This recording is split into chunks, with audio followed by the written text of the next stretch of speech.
Hi everyone, this is Carmen Arison from the Strathmore Library, and I'm here to teach you about acrylic paint pouring. Specifically today, we're going to be going through the strainer pour technique. Now, before we get started, there's a few housekeeping things we need to go over. When working with paint pouring, you need to realize that we are dealing with an excessive amount of paint and runoff onto the canvas. So when you decide where you're going to do your paint pouring project, make sure that it is in a flat surface that you can cover with garbage bags or a drop cloth that you can then potentially leave your piece for about 24 hours. Each paint pouring project takes at least a minimum of 24 hours to fully dry, or at least dry to the place where we can move it. And that's something to quite keep in mind when you're working with paint pouring. Number two, gloves. We have two pairs of gloves that are provided to you in the kit. With working with acrylic paint, it does wash off of your skin very easily. It's not super toxic, so getting it on the skin is not necessarily an issue. I just simply find that when I'm working with acrylic paint or any kind of paint, I just want to be scrubbing all of that paint off of my fingers. So we have provided those gloves for you. And number three, when working with acrylic paint, although it will wash off of our hands, it stains clothing. So you want to make sure that before you start any mixing or preparing your supplies, that you have a good apron on that will protect your clothes. All right, for this paint pouring project, you can prop your canvas up on 4 cups, but it's not necessarily as crucial as when you're doing strainer pulls. So for this one, you're only going to need a little bit of paint. So we're getting you to pour about half a cup of your pouring medium that you have in your jug into the larger cup. This is the color that you want to be the base of your painting. I tend to use white because I find it's just easier. And you want this to be actually quite liquidy. This one here, it's not super important for it to be wet. We simply just want to lay it onto our base of our canvas so that we have paint to pull our feather through. So it is very important that this is very liquidy, and this has to go on the canvas in order to pull those feathers. So right now I'm just pouring this direct onto the canvas. And you can use your popsicle stick to spread it around the canvas if you want. So that's what I'm going to do. I'm just going to use my popsicle stick here to spread this out. Now, you do want this to kind of be a bit more even. This is going to be where your paint is going to, this is going to be your background paint. So I do try to spread it pretty evenly. I will also use my hands to spread the paint as well. Mind you, remember, we are going to be pulling a feather pull through this paint as well. So now I'm just taking my hand and I'm just gonna kind of rub it up, just spread it out with my fingers so it's nice and even and it looks quite good. Don't forget, if you have a little bit of gaps in your paint because you're dealing with fluid paint, it's going to just fill in those gaps as well. So you just want it to just be nice and thin on your canvas, not so that you can quite see your canvas through it, but just thin enough that it's nice and wet. Remembering that this is your background. So right now I'm doing white on white, so it's not such a big issue. But with this canvas, you definitely want to consider, if you are going to do a color background, you are going to want to make sure that your background is solid. Now we're going to pour about a third of a cup of our Dixie cups of the Floetrol into the 3 small Dixie cups of color. Now, unlike our strainer pour, for feathers, we want the paint to be thick. The nice thickness of the paint for your chain feathers is the best approach. So here I'm using some of the basic paints. Again, we are getting a selection of paints in your kit. So if you're not quite enjoying the colors of the paints, then I would say, play with them. Feel free to mix a couple colors together, play around and get some fun colors going for your feathers.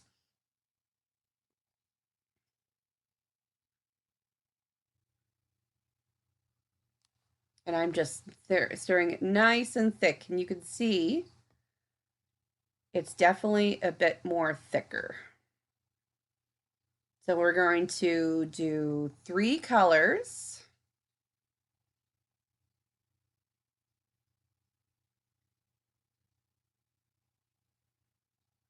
I'm doing like a lighter green. I know I was in the process of trying to pick out these colors, and I thought, let's just go with just a really unique color bright palette that I just think will look absolutely gorgeous in a feather, and you'll see how nice and bright and beautiful it turns out. So I'm just mixing my light green. And you also could have a light green as well if you mix a little bit of white and the dark green that comes in your mixture. You can definitely go with a lighter green. So I'm thinking best way to describe what you want for a color and the thickness is like a little bit looser than a toothpaste almost. Yeah, probably about that. A little bit thinner than a toothpaste, around there. Yeah, or like hand soap almost is kind of just a little bit thicker than hand soap. This is my purple. And see, even I'm finding it's just a little too thick. If you find it's too thick, add a little bit of Floetrol. Add a little bit of that pouring medium back into your cup. All right, now that I have all my cups ready to go, I'm preparing my station.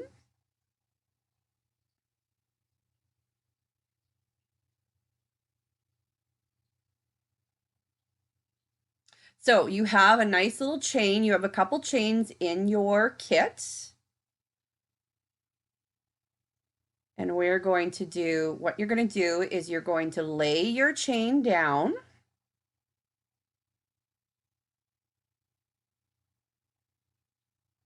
Right beside your canvas. So it's always good to, this is why it's good to have, make sure that your table is prepped.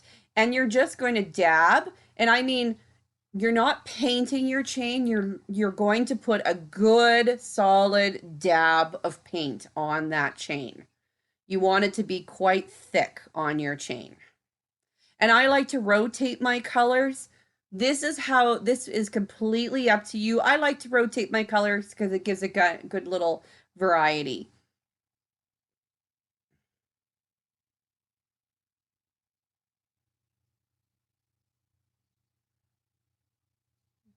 All right. So now you're not going to paint your entire chain. You're leaving a bit of a chain left as well because you do need a handle. So I'm now going to pick up my chain with my little handle, and you can see the way the paint is sitting on the chain. Now, when you lay down your chain on the canvas, you're going to lay it in a curve, and you're going to lay it as in that's the tip of the chain that hits the canvas is going to be the very top of your feather. So we're always going to pull from the bottom of our feather. So I'm laying this chain directly into the canvas. It's okay if you feel like you need to hold the tip of the chain to get it down to where you want it. Just simply hold it there. Now, you're going to let that paint sink in a little bit.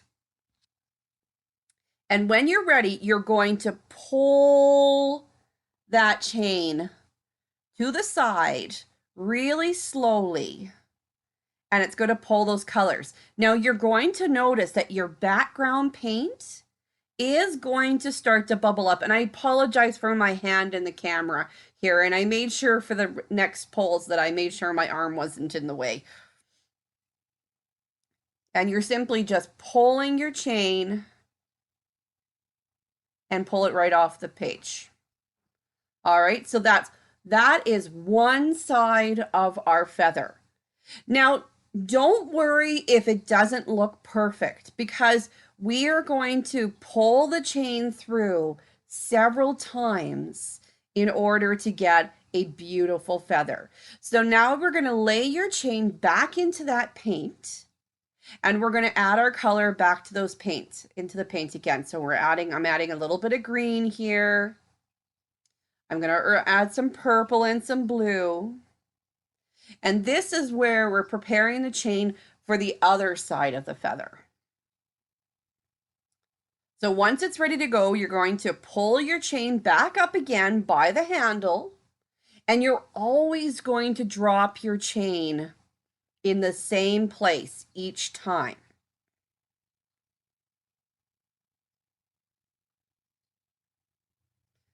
So now I'm going to lay the chain down the very center, now exactly the same location that I let chain down the first time, right on that very edge of that first pull. And again, we're going to let it sit in the paint for just a little minute so that it soaks into that paint. I would say maybe 10 seconds, 15 seconds. And now that's going to get a better look of what the chain looks like pulling. And now you're pulling. Now I'm pulling off to the side. I know it's hard to tell from the video, but I am a little bit lower and off to the side. Now, if you're finding your paint is starting to bubble, your background paint is starting to bubble up over your chain, you can still pull your chain, but lift it a little bit. And that will help with your paint not bubbling up. There we go. See, now you're seeing that we are slowly starting to get that definition of the feather. So now we're going to take our chain and we're going to put it back down. And if you find that you're getting too much white paint on your chain, simply just grab a paper towel and give your chain a little bit of a wipe.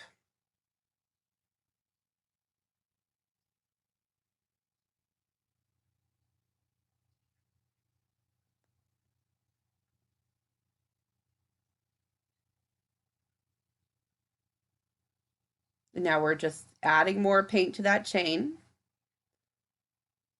And you can see our feather is slowly becoming defined.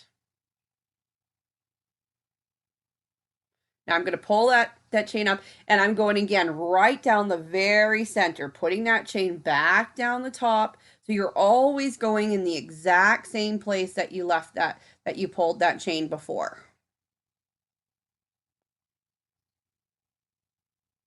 I'm going to let it sit.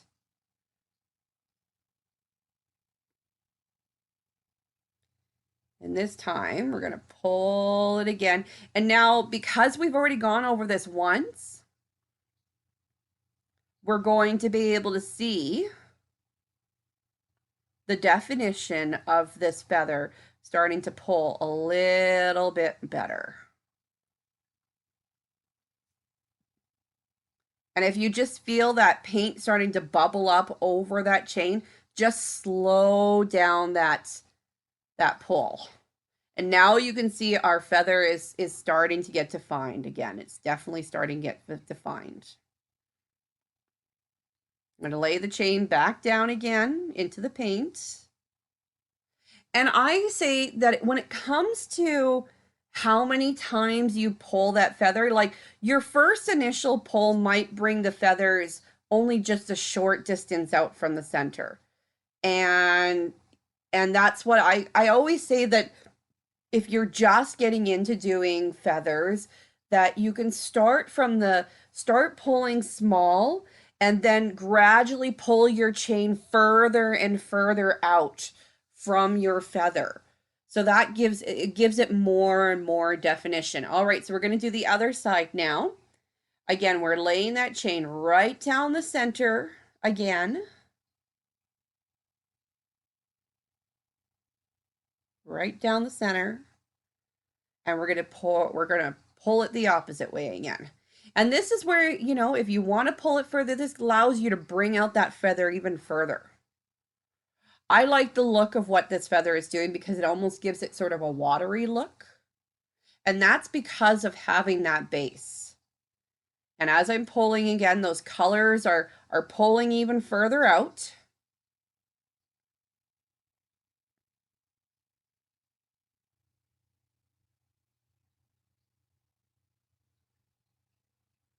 There we go.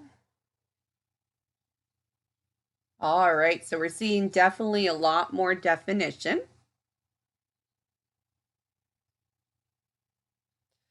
So now we need to do the stem of the feather. Now this can get very tricky. You can use your chain or simply a popsicle stick. I prefer to use a chain because I think it gives it more fluid. So you're only going to hold a small part of the end of your chain. So you want to, again, like you were laying your chain down, you're going to lay your chain down the center. But now what you're going to do is you're going to actually drag that chain down the center of your feather, and you're going to see it's going to make a line, and you're going to keep pulling and pulling and pulling, and towards the end you're just going to give it a quick little pull to do your stem.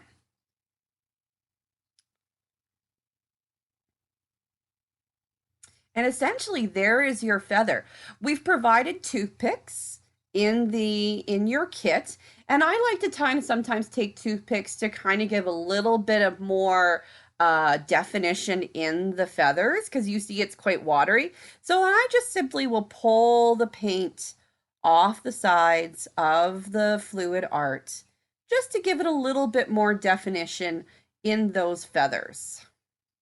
Make sure that if you are going to work with this technique and pull those colors out, that you're running with the angle of the pulls because as your feather, if your feather is, it looks like your feather is going up, you want to basically, it's like you're continuing on with that line. You're just pulling to make sure that your pulls are going to be in the same sequence, the same line as those feathers. This way it just gives it a little bit more definition. Perfect. And that is your, and I give my little tops a little bit of kind of pulls as well to give it more of a pull. And I'm just pulling the paint, and there's your feather. There is your feather. So yeah, with chains and fluid art, there are so many great designs you can make. My personal favorite is creating feathers. You can also create flowers.